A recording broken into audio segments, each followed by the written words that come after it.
Founders. Message. Received by Sal Rachel. Greetings, beloved creator. We gave you several pages of diagrams and discussion a few months ago. That was not for public dissemination. At this time, we will give a conceptual framework for those ideas. It is our intention that this framework be released to the public. There are those among you that are able to receive this information and put it to good use in your world. How does the evolutionary process really work? This has been an item of serious inquiry among your scientists for as long as you have been on the Earth in human form. The best analogy we can give is that of a seed. Let's take your giant sequoia as the example. Since this tree represents the largest living thing on your world, have you ever examined the sequoia cone? It's rather small, isn't it? About 1/4 the size of the average cone, and the seed is even smaller. You could take several seeds, and they would not cover your fingernail. Yet, over hundreds and even thousands of years, one of these tiny seeds can grow into something that survives lightning, forest fires, floods, and almost everything except the chainsaw of humans. Now, let's take this idea into the cosmos. The Creator, being infinite in scope and containing an infinite variety within its blueprint of life, seeded itself throughout the cosmos. These tiny light packets, which you sometimes call starseed or soul, are infinitely small when first differentiated out of source, yet they contain the codes and the blueprints for the entire creation within each one. There is an in-breath and an out-breath to the cosmos.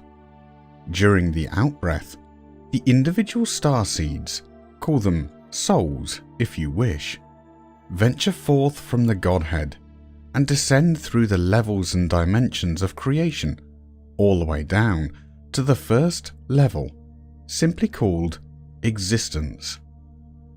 Existence itself becomes manifest as the elements and arranges itself into geometric patterns, which become the mineral kingdom and the world of so-called inanimate objects. Yet all objects possess consciousness because the starseed is embedded within them during its first leg of the journey back to source, called the in-breath. So, with the out-breath, the seed descends all the way down into the basic units of matter, and with the in-breath, the seed begins its process of evolutionary spiral back to source. In Sequoia, the seed germinates and a tiny green sprout emerges from the shell of the seed. In the starseed, a glimmer of consciousness emerges as the soul journeys from first to second density and becomes a living organism. It is at this point that the DNA configuration is manifest. We have given a dissertation on how DNA is created from undifferentiated source material. That lesson will be released publicly at a later time. As the starseed continues its evolution, it moves up the spiral from the second density of the planet kingdom into the third density of the animal kingdom. The physical form is first created from the DNA blueprint, and then the consciousness of the starseed, the soul, embeds itself into the organism to fully experience that realm, density. In the lower worlds, the organisms are recycled through birth and death, but the starseed simply jumps between levels and reintroduces itself back into the stream of organisms. As the star seed evolves, the organisms become more and more complex, and the blueprint of creation recognizes and realizes itself on a greater and greater level.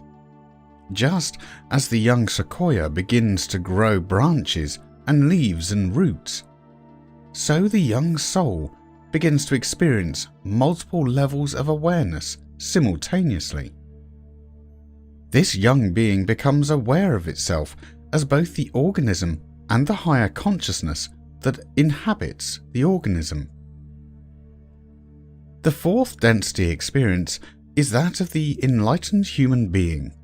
We say enlightened to differentiate between the human organism, which is a third-dimensional animal form, and the thinking, reasoning entity with a conscious mind embedded into it. After the fourth density experience, the starseed soul incarnates or directly ascends into a form of luminous light, called the fifth dimensional light body.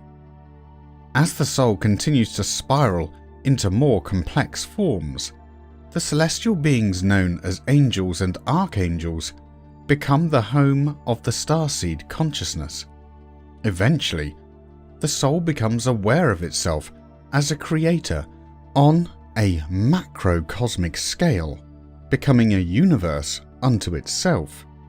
This is like the giant sequoia, now almost as tall as the parent trees, with complex branches and sub-branches and other organisms that live within it. We have oversimplified our discussion in order that you might comprehend a little piece of the origin of life and how it evolves back into source. This channel has given lessons from various entities that deal with the paradox of merging back into source versus individuality. We will give some attention to this subject at a later time. Although this lesson has been short, the words are merely triggers for the energy and illumination that is transmitted with it. We urge you to simply relax and allow your awareness to include our energy blending that comes with each lesson. We thank you for allowing our energies to be with you this day. We are the founders. Thanks for watching.